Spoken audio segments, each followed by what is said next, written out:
Sit back and relax. It's time to have your ears tortured. It's From the Front Row with Johnathan T. Rokford.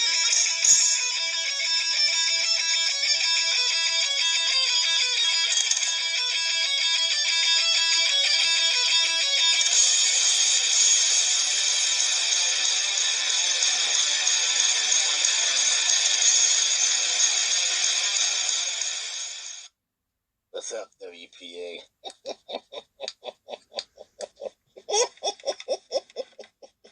Oh, tonight's matches went to sudden death.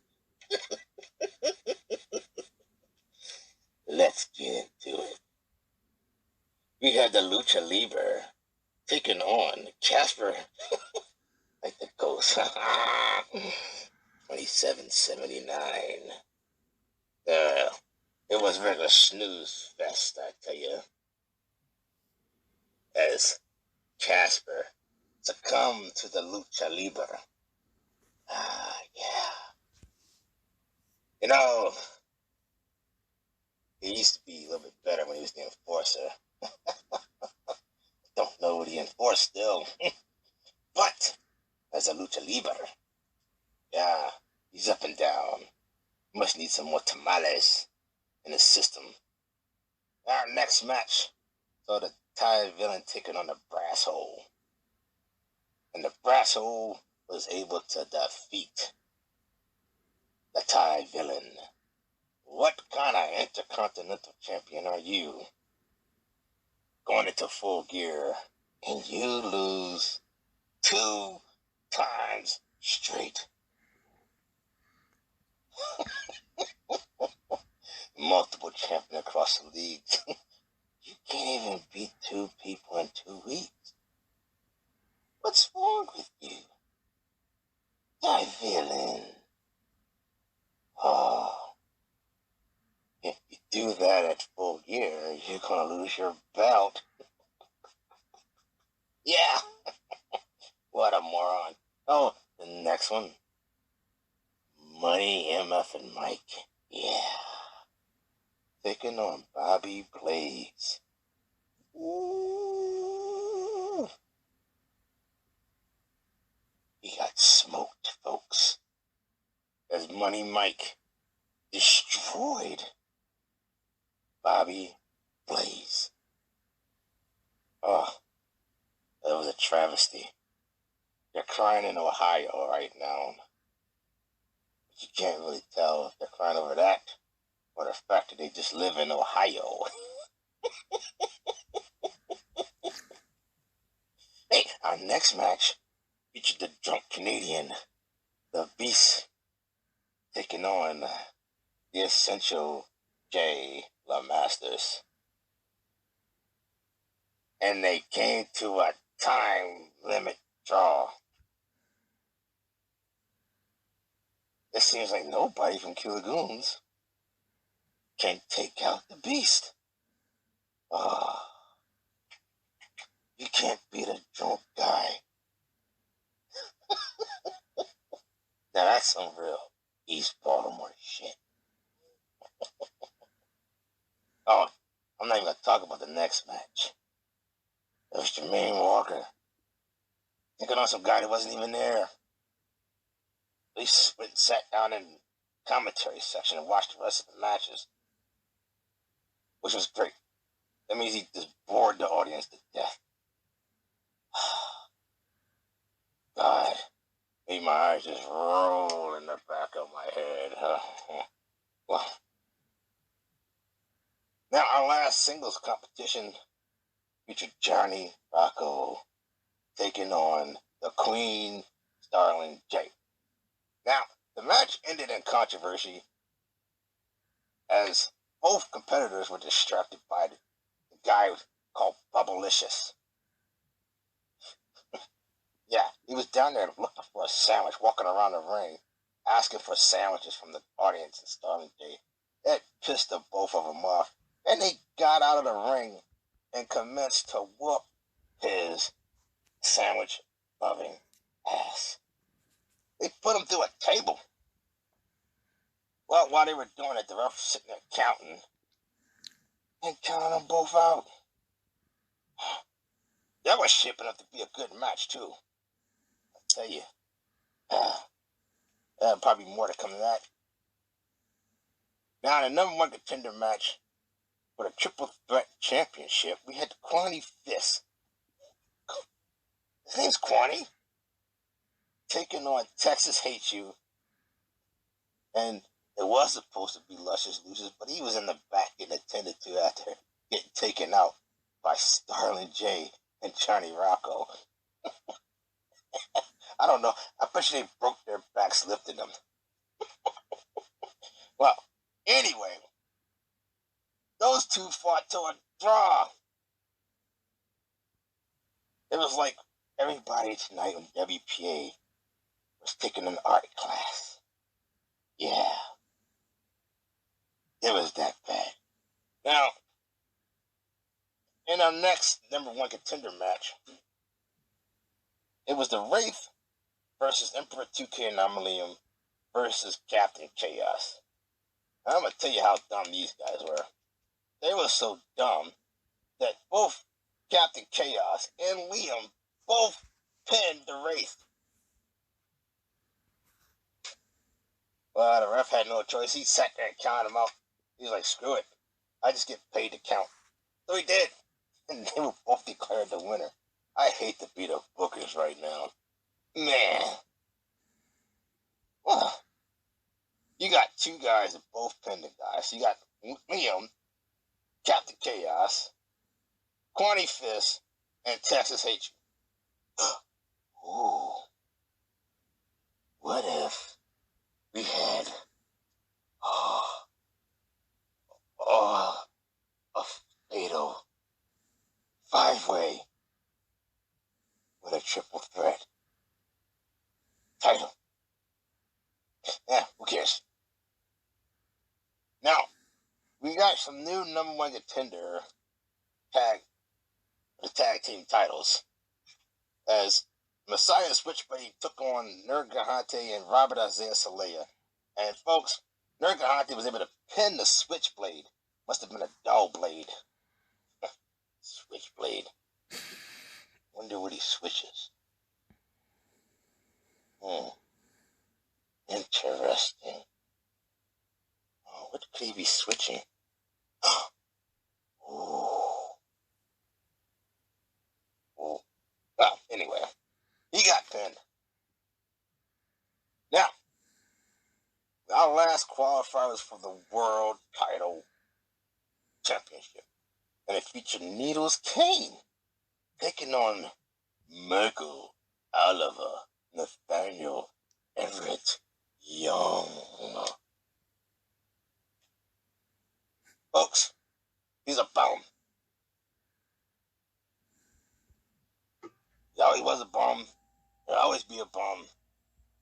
And he's being a bum right now, as he was defeated by Needles Kane. So, Needles Kane is our #1 contender for the world title.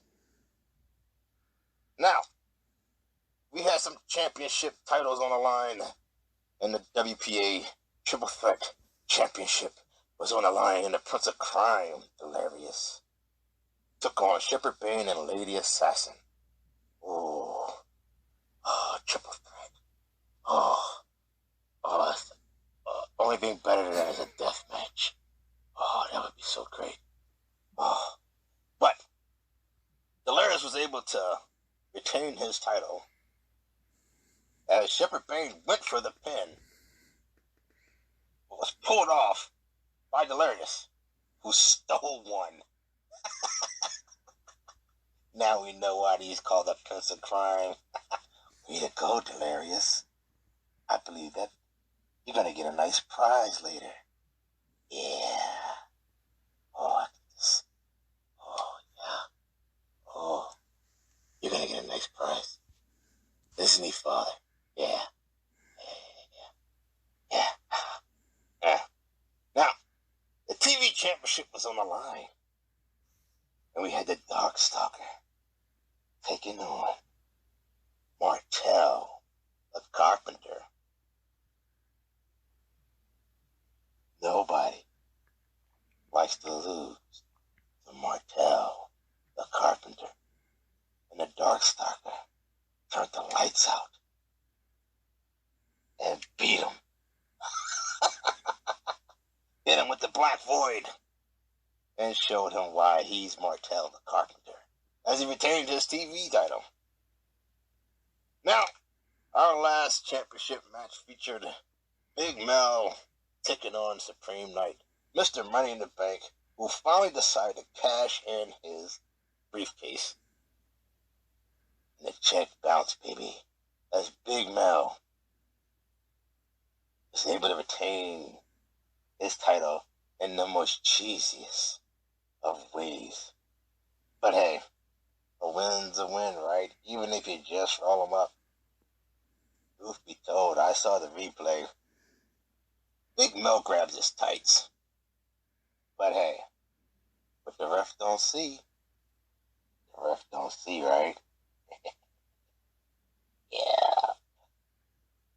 Now, we also have new Game Changer champions, as Shepherd Bane was able to defeat the Beast and the Thai villain and end the week with a belt, even though he failed in his sanctioned match.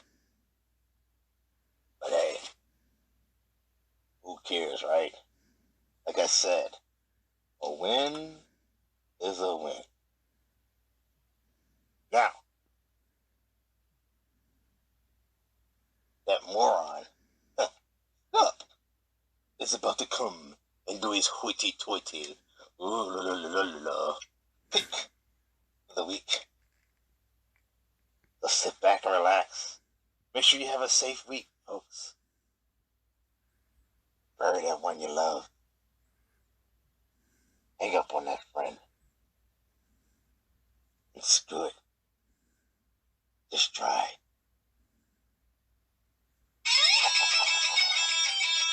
Yeah.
Good evening, WPA.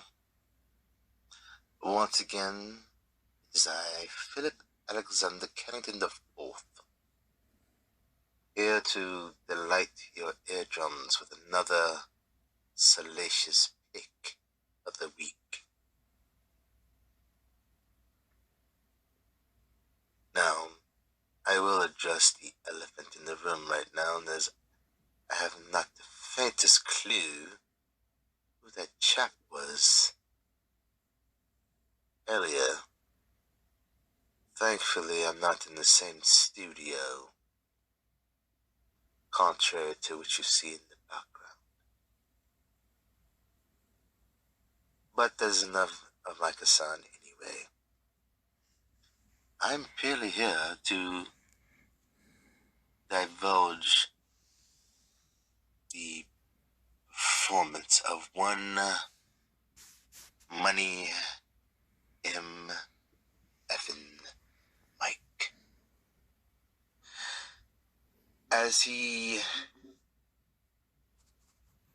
dominated the Thai villain in the most dominating fashion to date. And honestly, he outperformed the Queen when it came to Taiwan.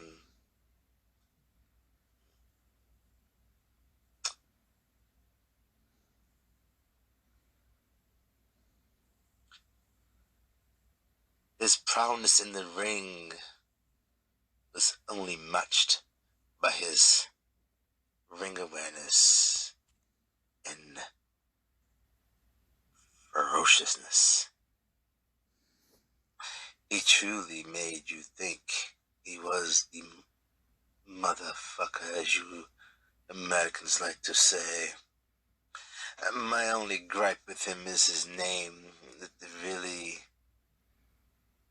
kind of substandard, unoriginal as it is. Yes, and it doesn't hurt that he is ranked in the top 10 as well. It would seem that Taiwan has hit a rut. Lost last week. I lost this week. Going into full gear. And I see that the match card has been placed. Honestly, looking at the card, I see a couple names on there that I might have my eyes on. Yes, indeed. I see about 3. What remains to be seen is if you will be selected as my pick. Now back to Money M through F Mike.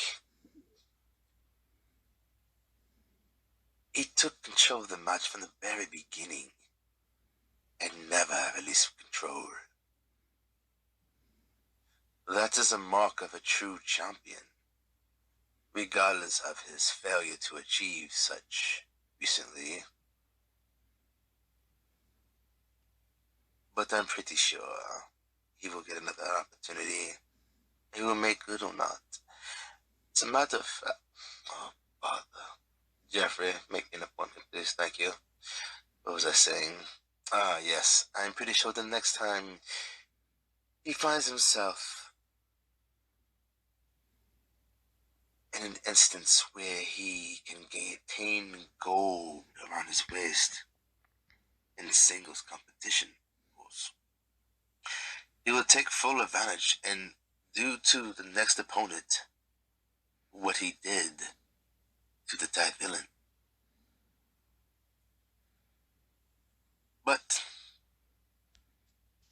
as you can see, I'm preparing to head out.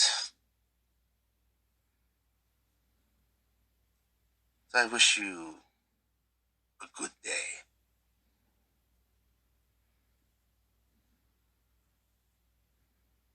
I said good day.